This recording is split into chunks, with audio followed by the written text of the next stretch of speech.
The LEGO universe has had its claw-shaped hands gripping on everyone's favourite universes going back to the original LEGO Star Wars the video game in 2005. Its slapstick humour and charming attention to detail put a unique spin on each world's events, and free play modes allowed you and your friend to find secrets, collect your favourite characters, build things with mini-kits, and get every last stud possible for that 100% completion. So now it's 2022, 3 new Star Wars movies have been released, and we've been waiting with bated breath for the next instalment. After multiple delays from its original release date back in 2020 and internal development struggles aplenty, the developer TT Games was still adamant that they will be able to tackle this mammoth 9-film project with an all-new engine to boot. The latest installment, titled LEGO Star Wars The Skywalker Saga, is just that. A self-contained 9-movie-length episode mammoth of an experience that sets to encapsulate everything the Star Wars film has to offer. Complete with well-known characters, glorious set pieces, puzzles to solve, and plenty of studs to find along your travels.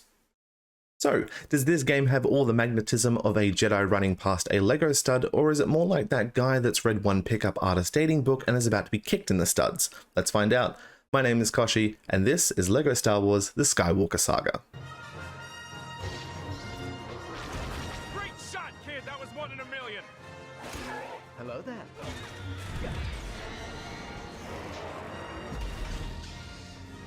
The rebellion is reborn today, and I will not be the last Jedi.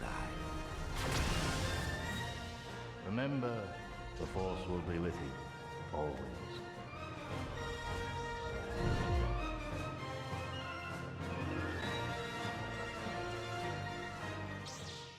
Now, if you keep coming back to these reviews, consider subscribing and we can grow the channel together. I'll be reviewing the PC version of this game, which I purchased myself, so thanks.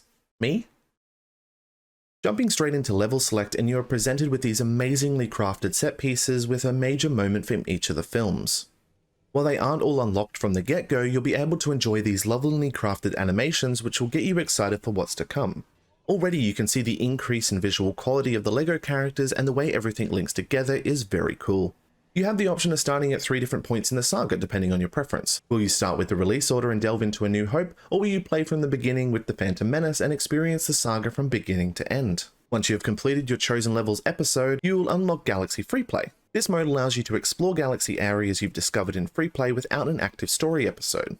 This is the endgame way to play, but it also allows you to freely roam the galaxy and collect to your heart's content without being locked into specific characters. Diving into your first episode, and you'll notice just how good the game looks. The new engine TT Games have developed for this game has made this game beautiful. This is especially true in close-up areas, which made the entire experience pop. The way the light bounces off LEGO models is great, and at times you can actually see the painted lines on the characters' bodies up close. The attention to detail in the visuals department is off the charts, and for everything negative I'm about to say about this game, boy is it nice to look at. When it runs properly.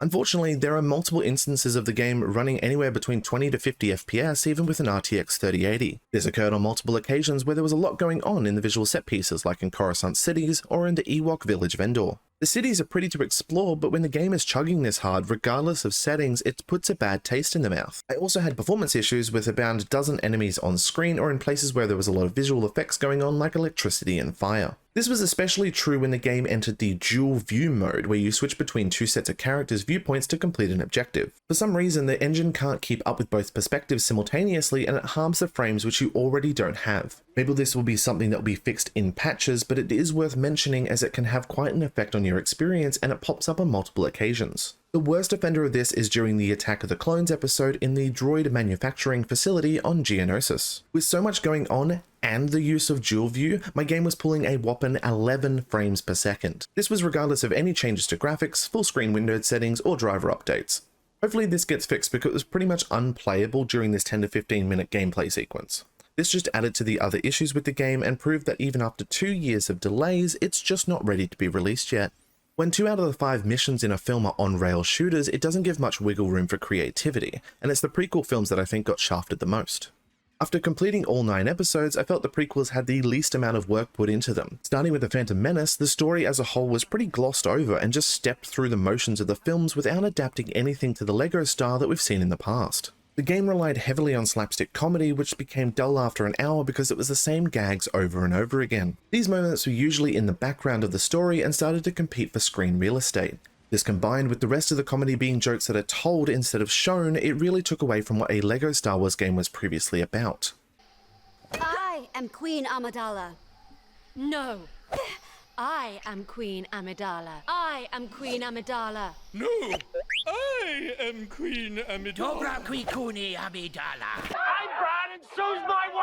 When this is the introduction to your experience, it wasn't a strong start, and I was dubious if I was going to continue my playthrough. The story of the original movies is completely glossed over and, in a word, rushed. LEGO Star Wars The Skywalker Saga condenses this into a Cliff Notes style retelling of what happened in the movies. This is good when you want to smash through your first playthrough and get to free play, but if you were looking for a complete retelling, you're going to be left wanting. If you don't spend any time diverting from the main story path and just focus on progress, each movie segment could be wrapped up in less time than it actually takes to watch the films. I tested this in Episode 3 Revenge of the Sith. You assault the ship and kill Dooku. Palpatine appoints Anakin to be his rep, but not the Jedi Master, all in one fell swoop. Obi-Wan instantly goes up against Grievous. You watch a Palpatine versus Windu cutscene. Yoda spends 5 minutes on Kochiefy, saving half a dozen Wookiees through Order 66, and then fights Darth Sidious before Obi-Wan confronts Padme, and then it's off to Mustafar to fight Anakin. All this is wrapped up in 1 hour and 10 minutes of actual gameplay and cutscenes. When playing the original LEGO Star Wars games, I spent hours going through a mix of completing a decent amount of secrets and engaging with half a dozen hours of story content mixed in. This would then allow me to acquire the characters I needed and pick up a few pieces that I missed at the end for full completion on my second go-round.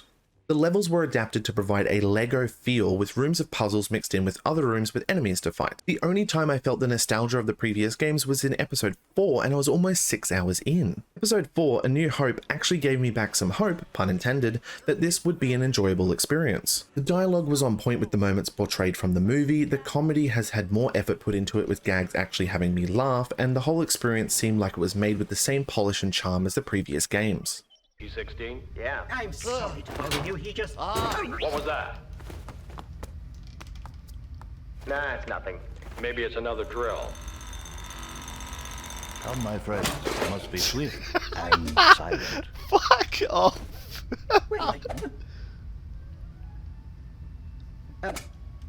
Add in some decent voice work and I started to enjoy myself a little bit more. I even found puzzles that were actually puzzles. I had to think about what the solution was instead of just pushing a button to get a kyber brick or go wandering around behind some random crate for a mini kit.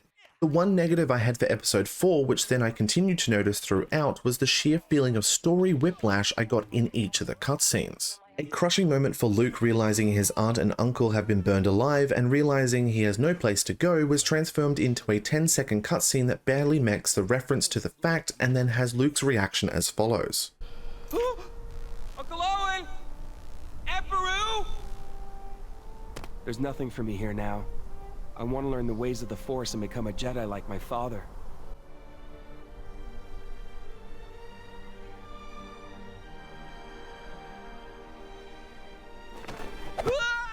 To add to this, the previously mentioned slapstick and joke-telly comedy is everywhere, and I mean everywhere. Most of the time this wasn't an issue, and I had a giggle here or blew extra air out of my nose there, but some of the most powerful scenes in the entire series are clogged with this humor, and this in turn starts to take away from the entire experience.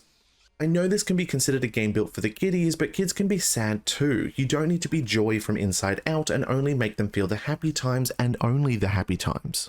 This feeling continued through Episode 5. While still slightly short of my first playthrough, it actually felt worth my time to play, and I started to free roam a little more because I wanted to check out what was around the next corner. I also counted this on 1 out of the 5 levels in The Force Awakens with the Rathtars. It felt like the area was adapted to the LEGO style instead of just playing through the events and walking around.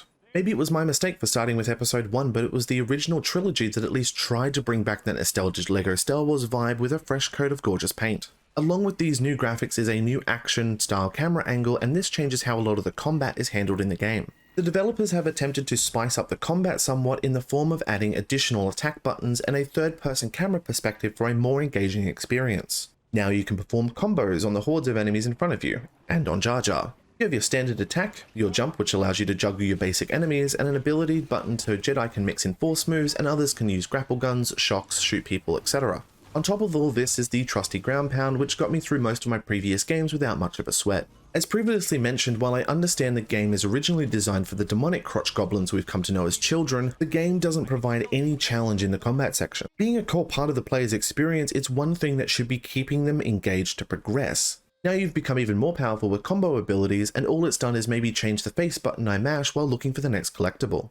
There is also one change that makes this game even easier than before, and I feel like they moved it from a level that could be considered an easy challenge to the absence of challenge entirely. In previous LEGO Star Wars games I played over a decade ago, when playing as a Jedi against a ranged enemy, you could deflect blaster shots and send that thing back where it came from, or so help me. The way this worked was timing your block with a pretty generous window, and it acted as a nice risk versus reward system because if your timing was off, you would have a laser blast in the face.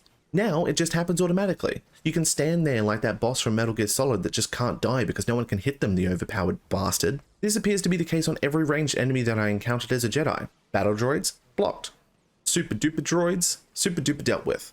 Jango Fett, the bounty hunter that was the source of creating an entire clone army.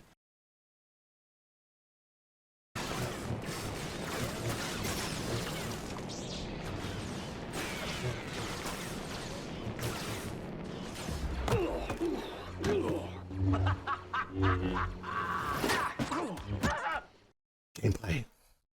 To add to this, we now have a new over-the-shoulder style camera system which is useful for the new gunplay sections. Complete with chest-high walls for you to hide behind, this new system allows you to mow down your foes with all manner of guns without taking your finger off the trigger. There are no ammo reserves or overheating to worry about, so you can just blast away. This again creates an absence of any challenge that the game could provide, and after a while, if it wasn't necessary for the story or to complete true Jedi, I just ran past these encounters. This was the only way I could make the forced encounters tolerable because they put Gears of War in my LEGO game. Why not just make LEGO Gears of War and explore that instead?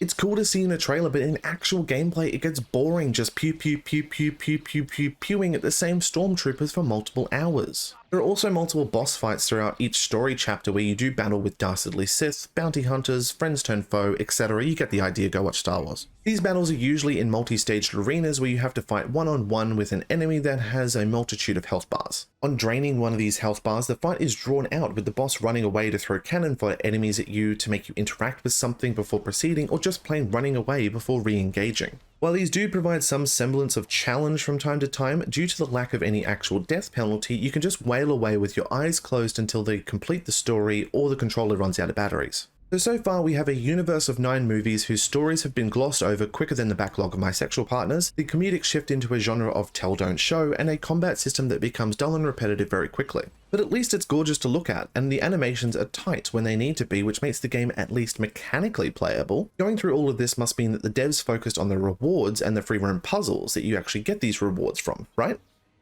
Well, no.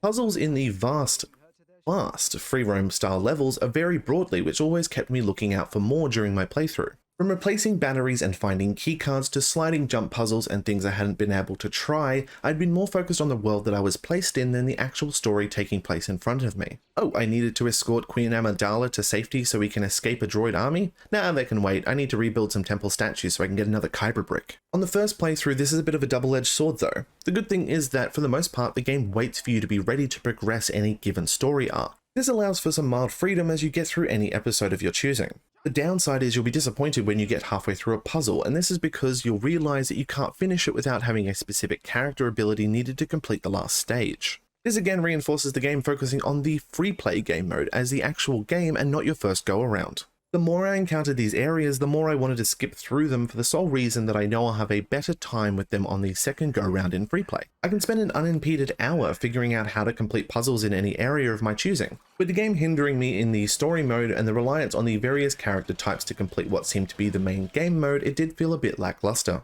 On top of that, there are entire lead-ups to levels dedicated to escorting someone from one place to another, and that's it. No fighting or anything, just walk from point A to point B and then move on to the next section or the next level. I feel like the devs put these small sections in there so the player has a chance to free roam if they want. Of course, you can leave them and run off on your merry way to explore the vast amounts of scenery on display, but until you explore that area again in free play mode, most of the main rewards are going to be locked off to you. The game made me feel like I had to push through the entire game to unlock free play so I could actually play the game, and that made some things like escorting a real kick in the Lego bricks. These beautiful and sprawling areas are also littered with small side missions that you can complete if you choose. These missions will provide various bonuses such as kyber bricks, a bulk amount of studs, or the ability to purchase a character. These missions may take 5 to 10 minutes to complete, and really you're doing it for the quest itself rather than the unlock. When the reward is to have the ability to unlock a character, it kind of rubs me the wrong way. Just give me the character for completing the story, especially if that character was part of a quest that I just finished. It's not like it does anything different from the 5 other Jedi I already have, so why make me waste my precious studs because they've got a new hat? Speaking of rewards, there have been further simplifications from the previous games in the form of reward items that you receive. Everything outside of the collections of studs is rewarded with kyber bricks, or finding mini kits and occasionally a new ship. You got true Jedi in a level? Here, have 3 kyber bricks. Jump to the top of a tower? Kyber brick. Complete a challenging puzzle in the original trilogy after 5 minutes of working it out with your monkey brain. Well, actually, you get this neat mechanic where you know it's a kyber brick. There are over 1100 of these things to collect, so that must mean that when you get all of them, you'll be able to use them on a cool reward, right? No. All you get to use them on is ability upgrades, half of which are combat upgrades which don't help in the slightest because it wasn't an engaging part of the game to begin with. The only ones I felt like putting points into were the Lego Stug pickup range, which you should max immediately, and the options to skip multiple interactive terminals or be paid an amount of studs. In this game, R2-D2 doesn't just do his twisty USB mechanic anymore, now you get to do it and feel like you're hacking into the system, until you don't anymore with this one simple trick. At the end of the 20 hours I spent with LEGO Star Wars The Skywalker Saga, I was tired of the gameplay, sick of the inconsistent voice acting, and annoyed at the restrictions that the story mode placed on me through 9 short episodes. It took 20 hours to get through and play the game I wanted to play, but that's just the thing. I didn't want to play anymore. I tried exploring free play and I found a couple of cool challenges or areas that had me more invested, but a lot of the content is dull and repetitive button pressing.